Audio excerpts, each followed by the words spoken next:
Imo Depok AM 675 kHz Siar Tauhid Radio Ahlus Sunnah Wal Jamaah.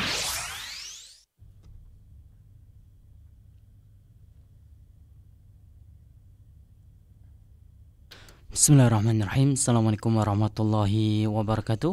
Alhamdulillah wassalatu wassalamu ala rasulillah wa ala alihi wa sahbihi wa man tabi'hum bi ihsanin ila yaumiddin, amma ba'd. Kaum muslimin dan kaum muslimat pendengar Radio Syata dimanapun Anda berada, alhamdulillah di kesempatan siang hari ini kita dapat berjumpa kembali. InsyaAllah ta'ala kami hadirkan kembali ke ruangan dengar Anda lanjutan dari pembahasan tafsir Juz Ammah dari surah Abasa yang disampaikan oleh guru kita Al-Ustadz Ali Basuki Al-Siyah hafizahullah ta'ala. Baiklah para pendengar dimanapun Anda berada, langsung saja kita dengarkan bersama kajian ini. Dari studio kami ucapkan selamat mendengarkan. Barakallahu fikum.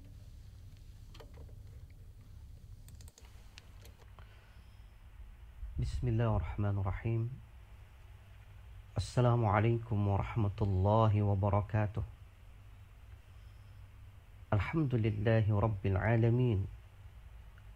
Wassalatu wassalamu ala ashrafil mursalin wa ala alihi wa ashabihi ajma'in wa man tabi'ahum bi ihsanin ila yaumiddin. Ya ayyuhalladzina amanu taqullaha haqqa tuqatih wa la tamutunna illa wa antum muslimun. Amma ba'd. Ma'asyiral mustami'in, pendengar setia Radio Syiar Tauhid dimanapun berada, dengan izin Allah subhanahu wa ta'ala, alhamdulillah, kembali siang hari ini kita bisa mengkaji, meneruskan pembacaan kitab Mukhtasar Tafsir Juz Ammah. Walhamdulillah, telah kita selesaikan surat An-Nazi'at, dan berikutnya kita memasuki surah Abasa. Dan ini masih tergolong surat Makkiyah, surat yang berposisi pada nomor 20, menceritakan di antaranya tentang teguran Allah subhanahu wa ta'ala kepada kekasihnya, baginda Nabi Muhammad sallallahu alaihi wa ala alihi wasallam. Sesuai dengan namanya Abasa, secara letterlek berarti atau bermakna muka yang masam. Dan itu semuanya insyaallah ta'ala merupakan bukti bagaimana Allah subhanahu wa ta'ala menjaga Rasulnya, menjaga khaliluhu wa kalimuh.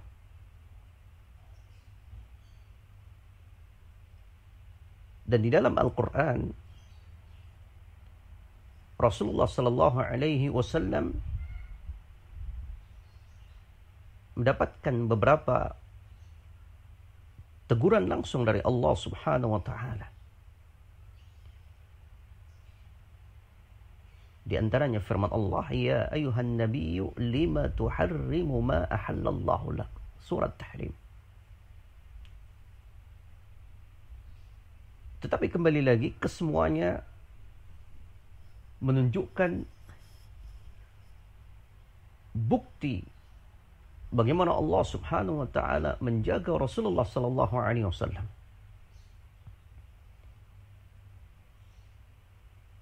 Dan benar-benar beliau adalah qudwah di semua urusan, di semua permasalahan.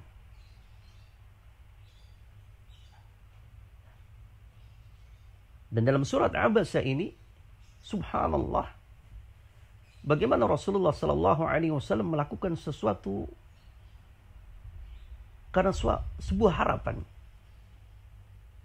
Sebagaimana nanti akan kita baca. Niat yang baik. Dan bukanlah Nabi Sallallahu Alaihi Wasallam mengeluarkan suara atau menggertak atau yang lainnya. Nabi Sallallahu Alaihi Wasallam sejenak mukanya bermasam. Yang saat itu tentunya beliau sedang berhadapan dengan para pembesar Quraisy. Dan selengkapnya insyaallah kita akan baca nanti. Juga di dalam surah Abasa ini masih ada dialog dengan orang-orang musyrik yang mengingkari hari kiamat.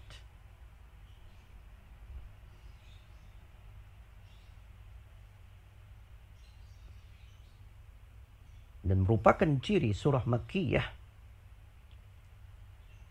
terhadap penekanan terhadap keimanan bil yaumil akhir. Dua surat sudah kita baca, An-Naba dan An-Nazi'at, bagaimana Allah Subhanahu wa taala menyingkap yang berkaitan tentang sikap orang-orang musyrikin Quraisy terhadap hari kiamat. Dan apa yang kelak Allah akan janjikan yang pasti akan mereka dapatkan.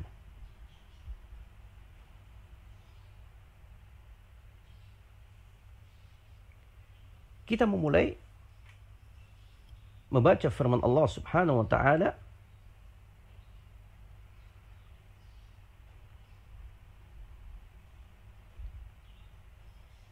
A'udzu billahi minasyaitonir rajim. Bismillahirrahmanirrahim.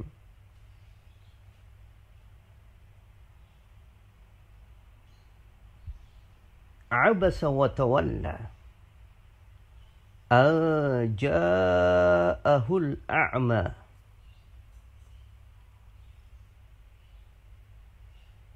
Abasa wa tawalla.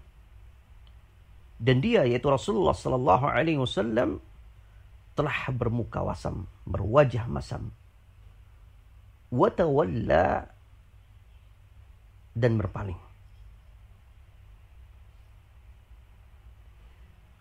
Berkata Syekh, ad-dhamir ya'udu ila Rasulillah Sallallahu Alaihi Wasallam. Kata ganti pada fi'il madhi abasa watawalla kembali kepada Rasulullah Sallallahu Alaihi Wasallam.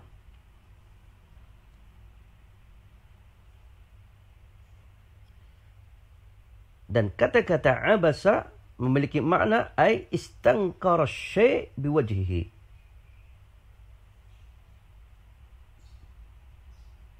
Mengingkari sesuatu tetapi dengan wajahnya. Tidak setuju dengan sesuatu, menampakkan ketidaksetujuan terhadap sesuatu dengan raut mukanya.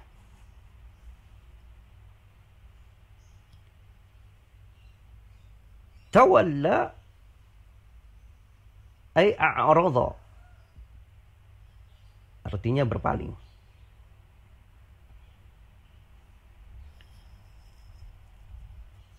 Di sini Rasulullah Sallallahu Alaihi Wasallam mendapatkan teguran secara langsung dari Allah Subhanahu Wa Taala.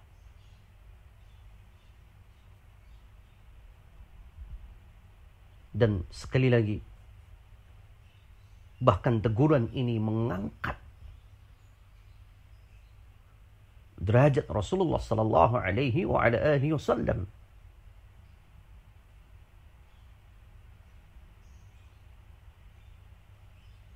ditegur langsung Allah Subhanahu wa taala oleh Allah Subhanahu wa taala.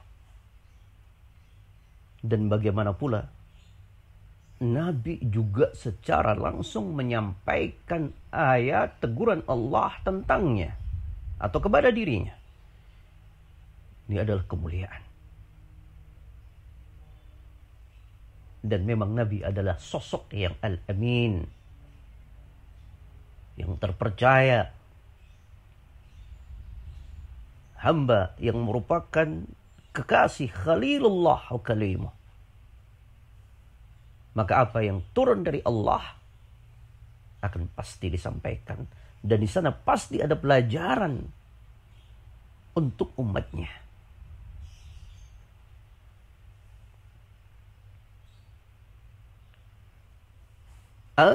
Ja'ahul a'ma.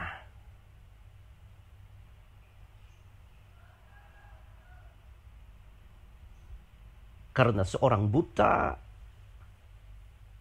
yang mendatanginya atau yang datang kepada Rasulullah sallallahu alaihi wasallam. Al-a'ma huwa Abdullah ibn Ummi Maktum radhiyallahu anhu. Abdullah ibn Ummi Maktum radhiyallahu anhu.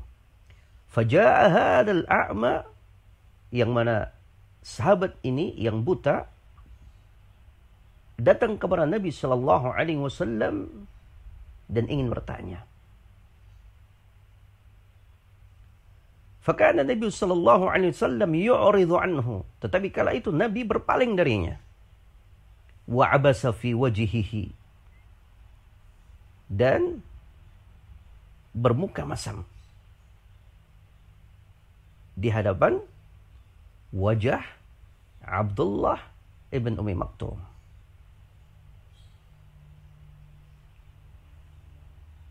Coba bayangkan, Abdullah ibn Ummi Maktum adalah salah seorang sahabat yang tidak bisa melihat, yang tidaklah muka masam yang terjadi pada Rasulullah sallallahu alaihi wasallam bisa diketahui dan bisa dilihat oleh Abdullah ibn Ummi Maktum. Tetapi subhanallah, Allah Subhanahu wa taala mengingatkannya dalam keadaan ada niatan baik dari Rasulullah sallallahu alaihi wasallam, rajaan wa ta'ma'an, harapan yang demikian tinggi fi islami uzama'i Quraisy, untuk orang-orang Quraisy dari kalangan para pembesar ini masuk ke dalam agama Islam. Sehingga dia lebih serius berbicara kepada para pembesar Quraisy.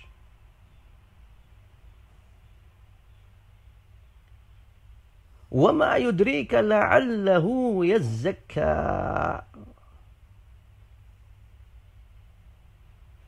Kemudian Allah Subhanahu wa taala mengingatkan, wa ma yudrik, dan tahukah engkau ya Muhammad, la'allahu yazzakka, bisa jadi dia, yaitu Abdullah ibn Ummi Maktum, ingin mensucikan dirinya.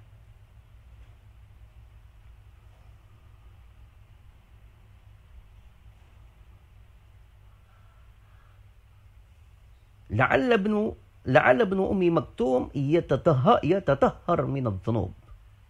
Bisa jadi yang ingin membersihkan daripada dosa-dosanya, yang ingin bertaubat, yang ingin sungguh-sungguh menjadi hamba Allah adalah Ibnu Ummi Maktum, bukan para dedengkot musyrikin Quraisy kala itu. Bahkan lebih tegas lagi Allah katakan, au yadzakkaru fatanfa'ahu dzikra, atau bahkan dia ingin mendapatkan pengajaran yang memberikan kemanfaatan kepadanya.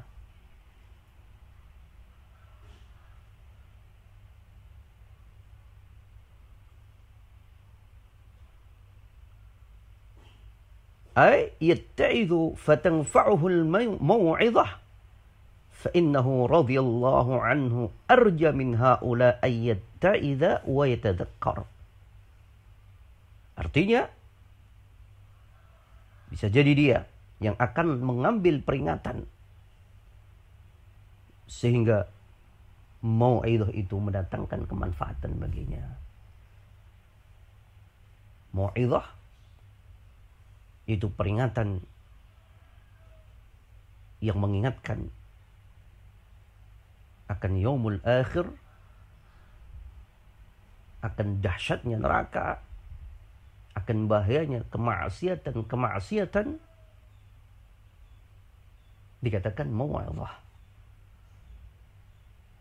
atau peringatan-peringatan agama. Bisa jadi yang bisa mendapatkan kemanfaatan, dan itu ternyata benar, adalah Abdullah ibn Ummi Maktum radhiyallahu ta'ala anhu.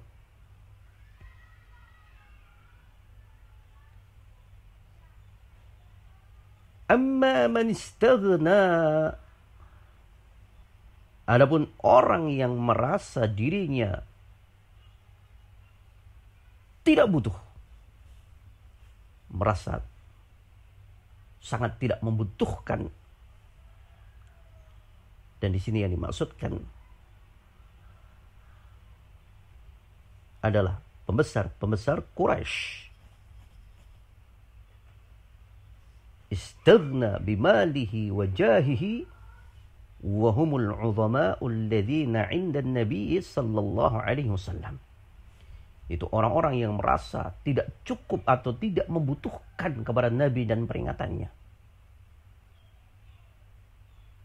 Karena orang ini merasa apa yang ada pada dirinya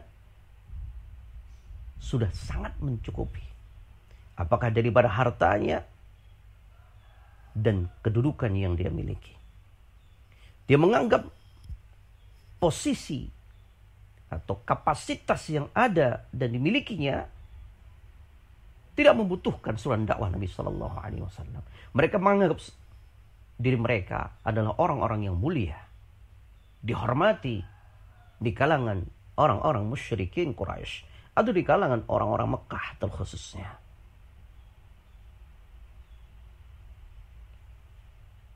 Inilah keangkuhan, inilah kesombongan. Dan disebutkan oleh para ulama bahwa orang-orang yang angkuh dan sombong yang didakwahi atau yang diharapkan keislamannya oleh Rasulullah Sallallahu Alaihi Wasallam kala itu adalah Ubay ibn Khalaf. Ada pula Utbah ibn Rabi'ah. Ada pula Abu Jahal ibn Hisham dan yang lainnya. Kesemua adalah para tokoh Quraisy. Mereka menganggap posisi mereka dan harta mereka sudah sangat cukup dan tidak memerlukan Rasulullah Sallallahu Alaihi Wasallam dan peringatan yang disampaikannya.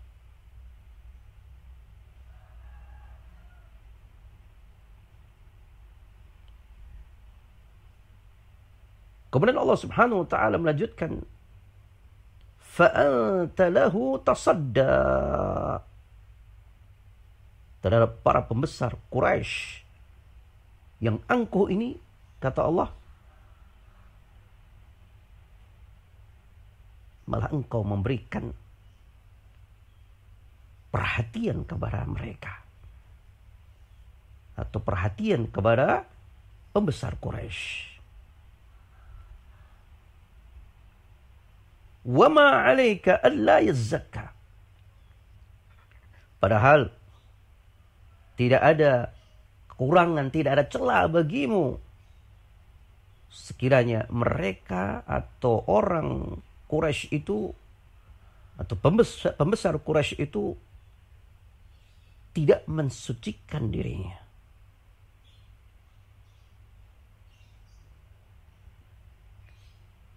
Di sini Allah Subhanahu wa taala mengingatkan bahwa orang-orang yang dihadapi oleh Rasulullah sallallahu alaihi wasallam adalah orang-orang yang memang telah tertutup hatinya.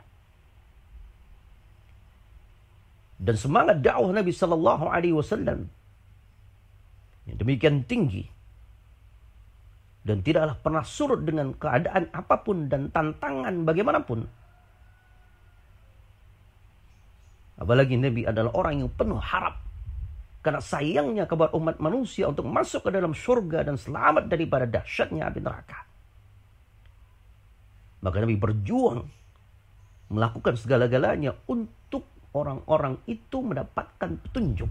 Terlebih lagi ketika para pembesar ini mendapatkan petunjuk, akan lebih mudah yang lainnya mengikutinya. Harapan yang mulia. Tapi memang subhanallah, innaka la tahdi man ahbabta, walakinna Allah yahdi man yasha. Sesungguhnya engkau tidak akan bisa memberikan petunjuk kepada siapa yang engkau cintai atau kepada siapa yang engkau inginkan. Tetapi hanyalah Allah yang memberikan petunjuk kepada siapa yang Allah kehendaki. Di sini Nabi tatlubu iqbalahu alaika wa tuqbilu alaih. Di sini Rasulullah sallallahu alaihi wasallam berharap agar mereka itu mendengarkan dan menerima. Dan ini memang harapan seorang dai. Harapan seorang nabi yang paling mengasihi umat ini.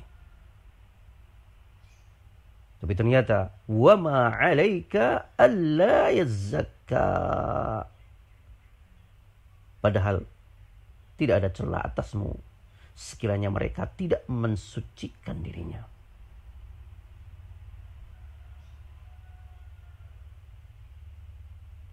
Berikutnya Allah Subhanahu wa taala mengingatkan, wa amma man ja'aka yas'a. Dan adapun orang yang datang kepadamu dengan penuh kesungguh-sungguhan, bersegera, bergegas datang kepada Rasulullah sallallahu alaihi wasallam, yaitu Abdullah ibn Ummi Maktum, yasta'jil min ajli huduri majlisin Nabi sallallahu alaihi wasallam, bergegas untuk bisa menghadiri majlisnya Nabi sallallahu alaihi wasallam. Wa huwa yakhsha. Dan orang yang datang ini benar-benar dalam keadaan takut. Ay yakhafullaha azza wa jalla biqalbihi li'ilmihi bi'azamatihi. Takut kepada Allah Subhanahu wa taala dengan sepenuh hatinya dan dengan penuh kesadarannya dan pengetahuannya bagaimana keagungan dan kebesaran Allah Subhanahu wa taala. Penuh rasa takut datang kepada Rasulullah sallallahu alaihi wasallam. Fa anta anhu talaha.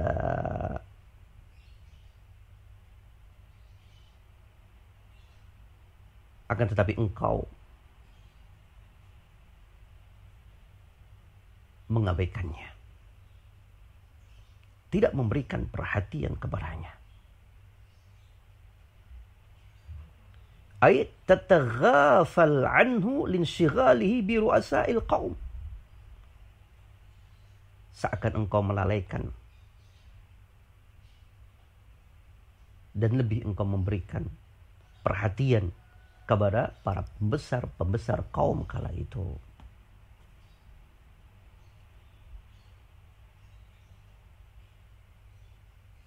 Subhanallah. Teguran Allah yang maha tinggi kepada kekasihnya Rasulullah sallallahu alaihi wasallam sungguh merupakan pelajaran yang sangat besar.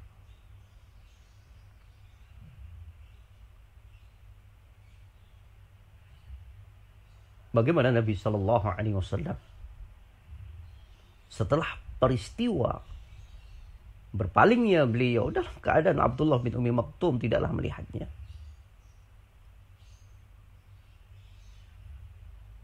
Maka setelah turunnya surat Abasa ini, apabila beliau datang kepada Rasulullah sallallahu alaihi wasallam, maka beliau senantiasa menyambutnya. Bahkan di antara bentuk sambutannya, marhaban biman atabani fihi rabbi. Marhaban, selamat datang orang yang karenanya Rabbku menegurku. Subhanallah.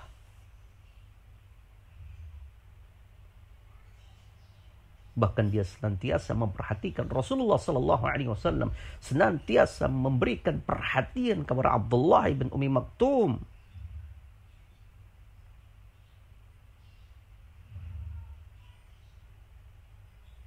Bahkan keistimewaan dalam biografi Abdullah ibn Ummi Maktum, kita ingat bagaimana Rasulullah sallallahu alaihi wasallam memberikan kepercayaan kepadanya. Tidak hanya azan ia diamanahkan kepada beliau, bahkan pernah Rasulullah sallallahu alaihi wa ala alihi wasallam ketika meninggalkan kota Madinah dalam peperangan, menjadikan Abdullah ibn Ummi Maktum sebagai kepala kota Madinah yang berkuasa untuk kota Madinah. Sepeninggal Rasulullah sallallahu alaihi wasallam tentunya dalam peperangan. Posisi yang demikian tinggi diberikan oleh Nabi sallallahu alaihi wasallam kepada sahabat yang mulia Abdullah ibn Ummi Maktum. Kemudian Allah Subhanahu wa taala mengingatkan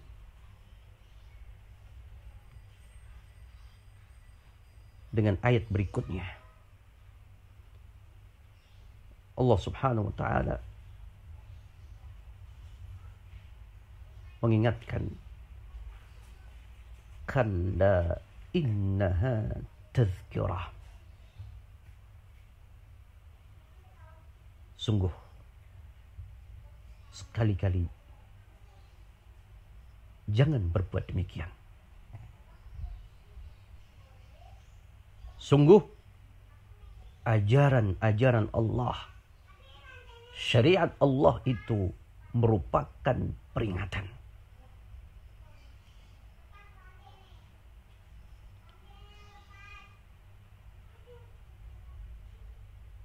Di sini Allah Subhanahu wa taala mengingatkan kepada Rasulullah sallallahu alaihi wasallam dengan menyatakan, kalla ay la taf'al mithla hadha. Jangan sekali-kali engkau melakukan seperti ini. Innaha tadhkirah, sesungguhnya itu adalah peringatan, ay al-ayatul qur'aniyah tudzakkirul insan bima yanfa'uhu wa tahuthu alayhi wa tudzakiru lahu ma yadhurruhu wa tuhadhdhiruhu minhu wa yatta'idhu biha al-qalb. Ingat bahwa ayat-ayat Al-Quran itu merupakan peringatan untuk semua umat manusia. Apa yang ada di dalamnya benar-benar akan mendatangkan kemanfaatan dan menyeru serta memotivasi umat untuk tunduk kepadanya. Dan juga di dalam ayat-ayat Al-Quran menjadi peringatan, kiranya apa saja yang mendatangkan mara bahaya, sehingga hati yang jernih bisa mengambil peringatan.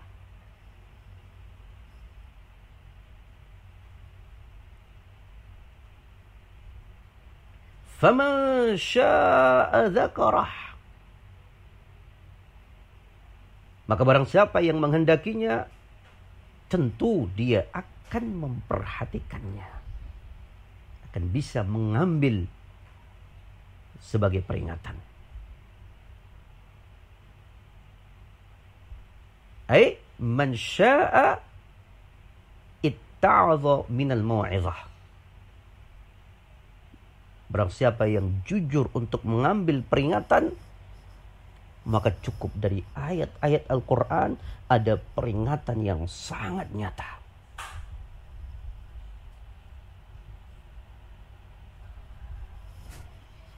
Fi suhufim mukarramah.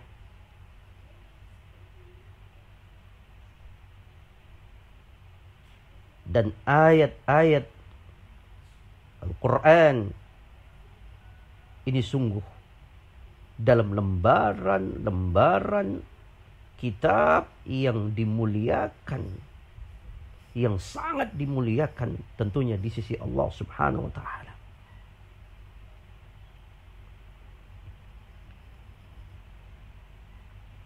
Marfu'atin mutahharah.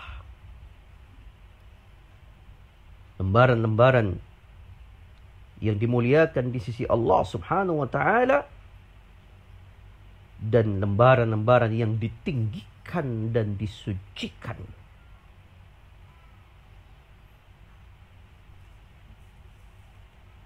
Ay mu'azzamatun 'indallah. Al-Quran ini teramat agung dan sangat diagungkan di sisi Allah Subhanahu wa taala. Subhanallah. Sekiranya Al-Quran yang turun dari Allah, dan Allah sendiri yang mengangkat atau yang memuliakan, lalu bagaimana dengan umat manusia? Yang mana Allah Subhanahu wa taala mengagungkan dan memuliakannya. Mu'azzamatun 'indallah. Teramat agung di sisi Allah Subhanahu wa taala. Sehingga memiliki kedudukan yang demikian istimewa di sisi Allah Subhanahu wa taala.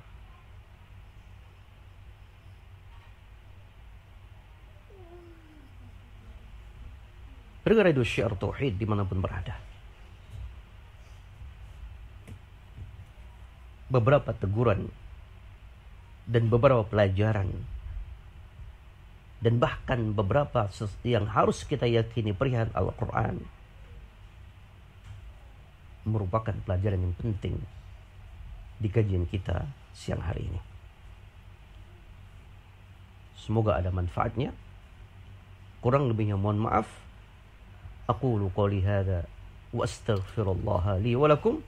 Subhanakallahumma wa bihamdika asyhadu an la ilaha illa anta astaghfiruka wa atubu ilaik. Assalamualaikum warahmatullahi wabarakatuh.